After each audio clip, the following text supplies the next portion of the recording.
আজকে জাতির কাছে এটা প্রতিমান হয় যে এই সরকার এখন আর নিরপেক্ষ সরকার নয়। সরকারের আচরণ আমাদেরকে এই কথা বিশ্বাস করতে বাধ্য করছে যে এই সরকারের অধীনেও কোনো সুষ্ঠু অবাধ নির্বাচন অনুষ্ঠান করা সম্ভব নয়।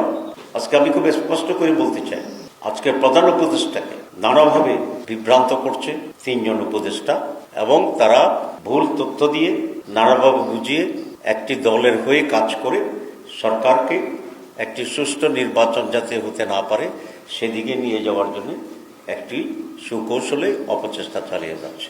আমরা আজকের এই মুহূর্তে স্পষ্টভাবে ঘোষণা দিতে চাই, আমরা 8 দল এবং আমাদের সাথে আরো কিছু দল আছে যারা ফরমালি না আসলেও আমাদের সাথে যোগাযোগ আছে।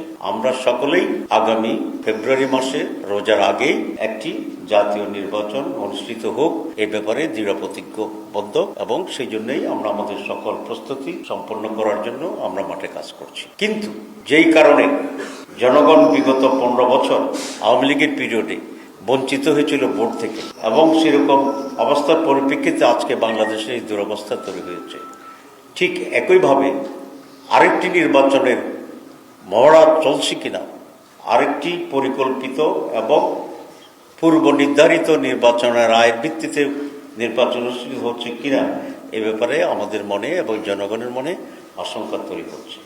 সরকারের আচরণ আমাদেরকে এই কথা বিশ্বাস করতে বাধ্য করছে যে এই সরকারের অধীনেও কোনো সুষ্ঠু অবাধ নির্বাচন অনুষ্ঠান করা সম্ভব নয়।